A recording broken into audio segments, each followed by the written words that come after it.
Պատգամավորներ, գործընկերներ, սիրելի հայրենակիցներ։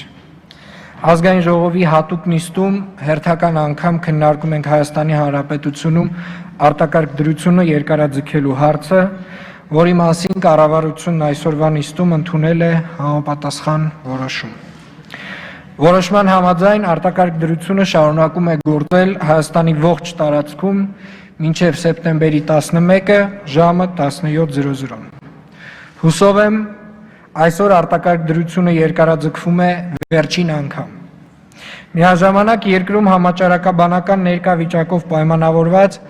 արտակարգ դրության ռեժիմում տեղի են ունեցել մի շարք սահմանափակումների մեղմացումներ։ Դրանց ավելի մանրամասն կանդրադառնամ,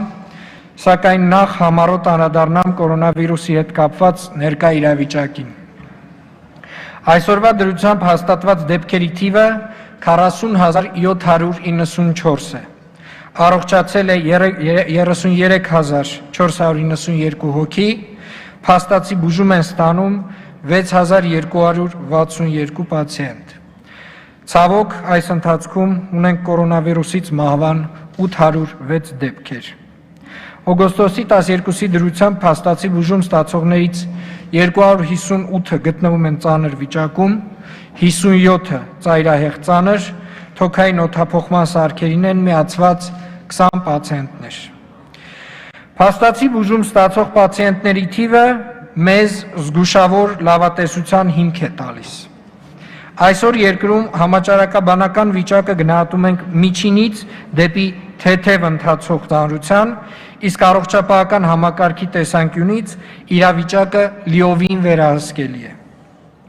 Բացարձակ թվերով օրական հաստատվող նոր դեպքերի թիվը դեռևս համարում ենք բարձր, միջինում շուրջ 100-ից 200 հոգի, բայց եթե նախկինում նոր դրական դեպքերը հասնում էին 24 ժամվա ընթացքում կատարված հետազոտությունների 25-ից 30%-ի, ապա ներկայումս այդ թիվը տատանվում է 10-ից 15%-ի միջակայքում։ Սա նշանակում է, որ վարակվածության դեպքերի հայտնաբերելիությունն էապես բարելավվել է։ Կարող ենք արձանագրել, որ համավարակի տարածման կանխարգելման նպատակով սահմանված կանոնների կիրառումը մինչ այժմ դրական արդյունքներ են ապահովել։ Այդ մասին են վկայում նաև տեսչական մարմինների կողմից իրականացվող մոնիթորինգի արդյունքները։ Վերջին 3 ամիսների առաջին տասնօրյակներում իրականացված ստուգումների մեջ արձանագրված խախտումների տեսակարար կշիռը կազմել է հունիսի առաջին տասնօրյակում 20%, հուլիսի առաջին տասնօրյակում 5%, իսկ արդեն օգոստոսի առաջին տասնօրյակում 3,9%։ Երկրում արտակարգ դրության իրավական ռեժիմի կիրառման համար հիմք հանդիսացող և հանրային առողջության համար նշանակալի ռիսկերը դեռևս չեզոքացված չեն։ Այո, մենք վերջին շրջանում դրական միտումներ ենք տեսնում, այնուամենայնիվ, ինչպես բազմաթիվ այլ երկրների փորձն է ցույց տալիս, նույնիսկ այնտեղ, որտեղ որ թվում էր, թե հաղթահարվել է կորոնավիրուսի մարտահրավերը, ընդամենը օրերի ընթացքում նոր բռնկումներ են տեղի ունենում և շատ պետություններ ստիպված են լինում վերադառնալ իրենց պայքարի զրոյական կետին։ Հետևապես, կրկին ավելորդ չի լինի ընդգծել, որ մենք բոլորս հանուն մեր ժողովրդի անվտանգության և առողջության պետք է առավել զգոն, կարգապահ և պատասխանատու լինենք։ Վերջին 2-3 շաբաթների ընթացքում դրսևորվող համաճարակային վիճակը հնարավորություն է տալիս արտակարգ դրության ռեժիմի շրջանակներում գործող սահմանափակումներն ու կարգավորումները որոշակիորեն վերանայել և հերթական մեղմացումները կիրառել։ Այս փուլում մեր մարտավարությունը խարսխվում է 2 առանցքային սկզբունքի վրա։ Առաջինը՝ սովորել ապրել նոր տիպի կորոնավիրուսի պայմաններում և հնարավորինս վերադառնալ բնականոն կենսագործունեությանը, և երկրորդը՝ նոր իրականության բերումով սանիտարահամաճարակային կանոններն ու նորմերը դարձնել վարքագծային կանոններ։ Այլ հավասար պայմաններում հենց վերջին սկզբունքի պահպանմամբ է պայմանավորված, թե որքան արագ և լիարժեք ենք կարողանում անցնել բնականոն կյանքին։ Այս փուլում նաև վերանայել ենք թեստավորման մարտավարությունը։ Եթե նախկինում այն իրականացվում է բարձր ռիսկի գոտում անձանց կլաստերներով եւ առավելապես պահանջարկի հիման վրա, ապա ներկայումս ընդլայնվել են ռիսկային խմբերի կլաստերները եւ առողջապահության նախարարությունը սելեկտիվ թեստավորում է իրականացնում այդ խմբերում։ Պարետատունը հիմնվելով անցած ամիսների կուտակված փորձի եւ քաղված դասերի եւ գիտելիքի հիման վրա մշակել է համավարակի կառավարման պլան, որը ուղենիշային եւ խորհրդատվական դեր ունի կառավարման հետագա գործողությունների համար։ Կառավարման պլանի ողջ տրամաբանությունը այն է, որ պետք է սովորենք ապրել եւ աշխատել COVID-19-ի համավարակի պայմաններում եւ անվտանգության համակեցության կանոնների որդեգրմամբ հնարավորինս չեզոքացնենք համավարակի հետագա բռնկումները կամ այսպես կոչված երկրորդ ալիքի ինտենսիվությունը։ Կառավարման պլանով տրվել է համաճարակային ռիսկի համապարփակ գնահատման մեթոդաբանություն, ներառելով եւ առողջապահական ռիսկի եւ ոլորտների սոցիալ-տնտեսական նշանակալիության բաղադրիչները։ Համաճարակային ռիսկի գնահատման արդյունքները հիմք են հանդիսացել առանձին ոլորտների կառավարման պլանների մշակման համար, ներառելով սցենարային լուծումներ համաճարակային տարբեր իրավիճակների դեպքում պետության կողմից ձեռնարկվող քայլերի եւ սահմանափակումների շուրջ։ Համավարակի կառավարման գործողությունները քաղաքացիների եւ բիզնեսի համար առավել կանխատեսելի եւ ընկալելի դարձնելու նպատակով առաջիկայում կհրապարակենք նաև ռիսկերի գնահատման ուղեցույցն ու ոլորտային պլանները։ Շատ կարևոր է, որ տնտեսվարողները կարողանան ավելի պատրաստված լինել եւ ադապտացվել իրավիճակի փոփոխություններին, ինչպես նաև հենց իրենք ձեռնարկեն վարակի տարածման ռիսկերը նվազեցնելու անհրաժեշտ գործողությունները, ապահովելով բիզնեսի կայունությունն ու անվտանգ աշխատանքային միջավայրը։ Հարգելի գործընկերներ, արտակարգ դրության որոշման մեջ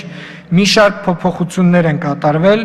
որոնց անհրաժեշտ եմ համարում անդրադառնալ։ Առաջինը, այսուհետ թույլատրվում է հավաքների եւ գործադուլների կազմակերպումը, անցկացումը եւ դրանց մասնակցելը սահմանված կարգով դիմակ կրելու եւ միմյանցից նվազագույնը 1.5 մետր հեռավորություն պահպանելու պայմանով։ Ուզում եմ հատուկ շեշտել, որ որևէ քանակային կամ ժամային այլ սահմանափակումներ այս առումով նախատեսված չեն։ Երկրորդ, հստակեցումներ են արվել միջոցառումների հետ կապված։ Սահմանվել է, որ թույլատրվում է ընտանեկան արարողությունների եւ ժամանցային բնույթի միջոցառումների կազմակերպումը, անցկացումը եւ դրանց մասնակցությունը Պարետի կողմից սահմանված կարգով, պայմաններով եւ կանոնների պահպանմամբ։ Մասնակցության սահմանափակում է կիրառվել ոչ ավելի քան 40 հոգու նախկինում գործող 5 հոգու փոխարեն։ Այս կարգավորման իմաստով ընտանեկան արարողություններ են համարվում տոնական եւ հիշատակի արարողությունները, ներառյալ տարեդարձի, հարսանյաց, նշանադրության, հոգեհանգստի, հուղարկավորության արարողությունները։ Ժամանցային բնույթի միջոցառումների մասով հստակեցում է մտցվել եւ այս դրույթի կարգավորման շրջանակից դուրս են բերվել տնտեսական գործունեություն համարվող թատերահամերգային եւ այլ մշակութային միջոցառումները, որոնց մասով կարգավորումներն ու կանոնները սահմանվելու են Պարետի որոշումներով, որոնք որ տեղի կունենան գալիք օրերին։ Հանվել է օդային ճանապարհով օտարերկրյա քաղաքացիների մուտքի արգելքը, բայց ցամաքային սահմանով սահմանափակումը շարունակում է գործել։ Միաժամանակ օտարերկրյա քաղաքացիների համար ժամանակավորապես հանվել է սահմանային անցման կետերում մուտքի վիզա ստանալու հնարավորությունը եւ նրանք Հայաստան կարող են ժամանել միայն արտերկրում մեր դիվանագիտական ներկայացուցչություններում կամ հյուպատոսական հիմնարկներում տրված վիզայի կամ էլեկտրոնային մուտքի վիզայի հիման վրա։ Այս կարգավորմամբ նպատակ է դրվել բարձրացնել անձանց ներհոսքի կառավարելիությունն ու կանխատեսելիությունը, քանի որ հասկանում ենք, որ ընդհանրապես որևէ օտարերկրյա քաղաքացիների համար հավելյալ համաճարակային սահմանափակումներ մուտքի առումով չեն լինելու։ Չորրորդ, փոփոխություններ են կատարվել նաև արտերկրից ժամանող անձանց ինքնամեկուսացման ընթացակարգերում եւ այսուհետ Հայաստանի Հանրապետության տարածք մուտք գործող անձը, եթե ախտանշաններ առկա չեն եւ նա չի հոսպիտալացվել, կարող է իր ընտրությամբ կամ ինքնամեկուսանալ 14 օրյա ժամկետում, կամ էլ ինքնամեկուսացման ընթացքում անցնել ՊՇՌ հետազոտություն եւ թեստի բացասական պատասխան ստանալու դեպքում դուրս գալ ինքնամեկուսացումից։ 5. Մինչ այս պահը հնարավորություն էր նախատեսված անհրաժեշտության դեպքում սահմանափակելու որոշակի բժշկական նշանակության ապրանքների եւ դեղորայքի արտահանումը Հայաստանի Հանրապետությունից դուրս։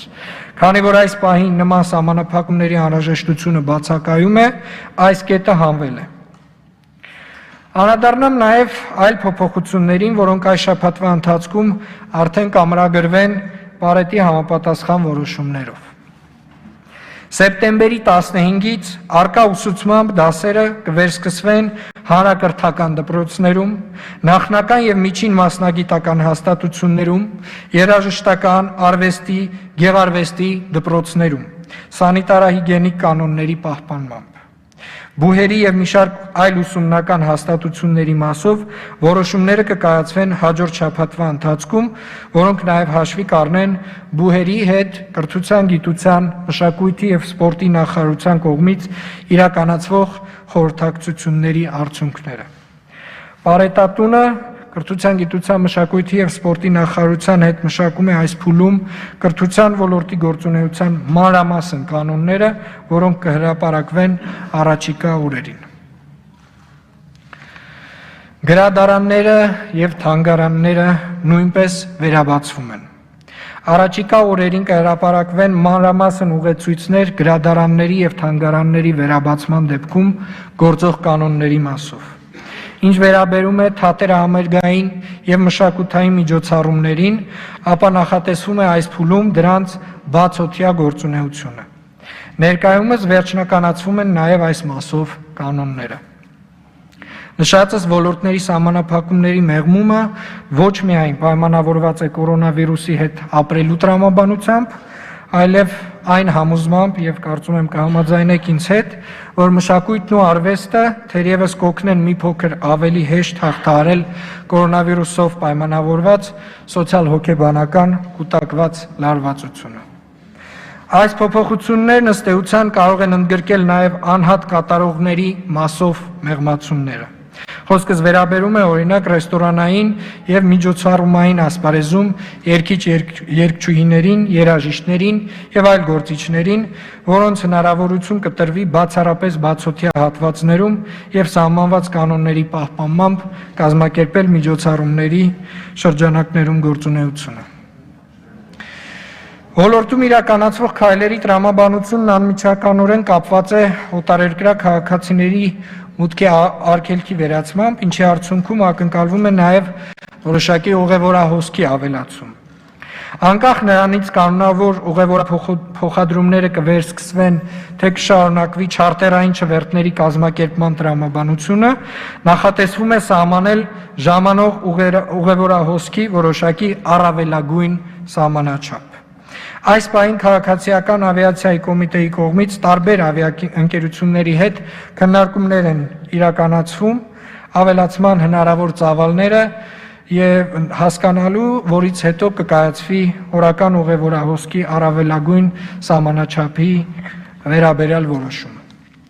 Գործող սահմանափակումների պայմաններում օգոստոսի առաջին 10 օրերի ընթացքում Զվարթնոց օդանավակայանով Հայաստանի Հանրապետություն են ժամանել շուրջ 4500 ուղևոր, այսինքն օրական ուղևորահոսքի միջին թիվն այս պահին կազմել է 450 ուղևոր։ Գյումրիի Շիրակ օդանավակայանում նույն ժամանակահատվածում ժամանող ուղևորների քանակը կազմել է շուրջ 500 հոգի իրականացված 3 թռիչքներով։ Նշեմ նաև, որ զուգահեռաբար մշակվում են կանոններ օդանավակայաններում ուղևորների մեկնման եւ ժամանման կազմակերպման, ինչպես նաև օդանավի մեջ թռիչքի ողջ ընթացքում անվտանգության եւ սանիտարահամաճարակային կանոնների պահպանման վերաբերյալ։ Ինչ վերաբերում է այլ երկրներ Հայաստանի Հանրապետության քաղաքացիների մուտք գործելու հնարավորությանը, այդ թվում զբոսաշրջային նպատակներով, ապա նման հնարավորության սահմանումը կոնկրետ պետության իրավական կարգավորումների դաշտում է։ եւ որպես կանոն պայմանավորված է այլ պետություններում վարակի տարածման դինամիկայով եւ տիրող համաճարակաբանական վիճակով։ Միևնույն ժամանակ նաև ցանկանում եմ հորդորել, որ մեր քաղաքացիներն իրենց հանգիստը անցկացնեն Հայաստանում, որովհետև վստահ եմ, որ զբոսաշրջության բազմազան հնարավորությունները թույլ կտան մեր հայրենակիցներին իրենց հանգիստը նույնքան լիարժեք անցկացնել այստեղ, պահպանելով սանիտարահամաճարակային կանոնները եւ անվտանգության այլ սահմանափակումները։ Սա նաև կխթանի ներքին զբոսաշրջությունը եւ կնպաստի տուրիստական բիզնեսի ակտիվացմանը, որը ինչպես ողջ աշխարհում, այնպես էլ Հայաստանում լուրջ կորուստներ է ունեցել։ Վերջում նշեմ, որ որոշակի փոփոխություններ են կատարվելու նաև գործող սանիտարահամաճարակային կանոնների մասով։ Մասնավորապես, հանվելու է անձնական ավտոմեքենաներում դիմակ կրելու պարտադիր պահանջը, սակայն պահպանվելու են հանրային տրանսպորտում եւ տաքսիներում դիմակների կրման կանոնը։ Վերանայվելու են բացօթյա որոշ հանրային տարածքներում դիմակ կրելու կանոնը, օրինակ բնության գրկում, անտառում եւ այլ նմանատիպ վայրերում եւ շուտով նաեւ այս որոշումը նույնպես կհրապարակվի։ Վերանայվելու է հանրային սննդի ոլորտում յուրաքանչյուր սեղանի մոտ թույլատրվող անձանց քանակը։ Ամփոփելով ելույթս պետք է հույս հայտնեմ, որ սահմանված կանոնների պահպանման եւ պատասխանատու վարքագիծ դրսևորելու շնորհիվ հնարավոր կլինի առաջիկայում ել ավելի կայունացնել իրավիճակը եւ նվազեցնել վարակի տարածումը, ինչը թույլ կտա ապահովել բավարար հիմքեր արտակարգ դրության ռեժիմի հերթական երկարաձգումից խուսափելու համար եւ վերադառնալու համար մեր բնականոն կյանքին։ Շնորհակալություն։